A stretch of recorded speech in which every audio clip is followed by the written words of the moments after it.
waterproof. See which mine is here. I think, was it Al or you did the cover over your pack, right? Did you earlier on today? Did I see you with one?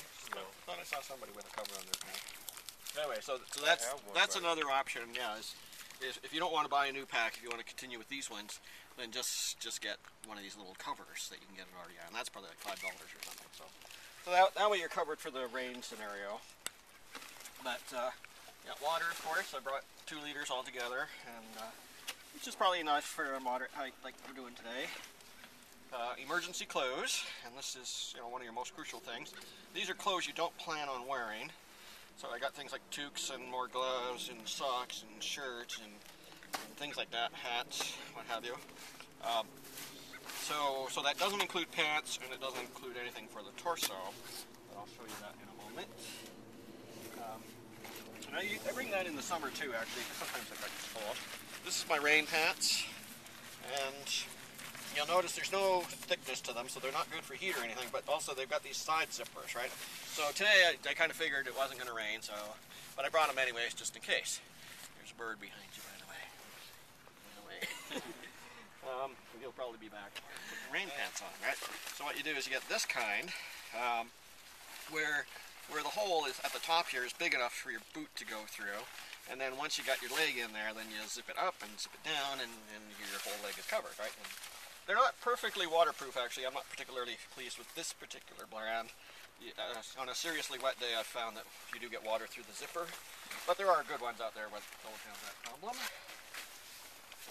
And then, what else? I got my serious gloves for true winter conditions, and these actually are 2 layers in themselves. There's an outer layer just for water protection, snow protection, and then there's an inner layer for warmth.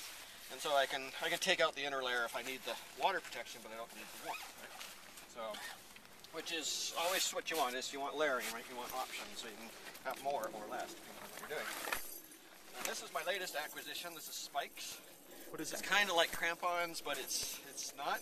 And this is actually good for a day like today, where we got this kind of crusty ice. It's not so bad that you need crampons, and it's not so bad that you have to turn back. But it is, it's going on the way back. It's going to be a little treacherous when we slip and slide. So it's on your shoes? Yeah, exactly. So this rubber thing sort of stretches around the boot, and then all these little spikes will be on the bottom, and so we may use those today. I may lend them to you guys if you want. They're supposed to be used as a pair, but you could have one guy uses one and the other guy uses the other. If nobody uses them, then maybe I'll use them. I don't know. Anyway, so there's that. And also, I've got a little sit pad. I could use it at a time like this, because you want to sit down. Kind of like Al's sitting down. He's got 2 layers of pants on, so his butt's probably reasonably warm. But if he stayed there long enough, eventually his butt would get cold. And if someone like me with only 1 layer would definitely get cold. So what I would do is either sit on my pack or sit on this thing. But another reason to bring this is if there's an injury, right? If someone breaks their leg and cannot move and we cannot carry them, then what we would have to do is stretch that person out on the snow and help them out. And so if we each had one of these, then we'd each shove them under, and the guy would have protection from the underside, right? Because if you were to lay down right now, kind of like Al is, you'd probably get cold more from the bottom than you would from the top, right? Because the snow is cold, but the air is warm. But so the underlayer is actually more important at a time like this. And what else did I bring? Oh yeah, I got my bivy sack, which is kind of like a big sleeping bag.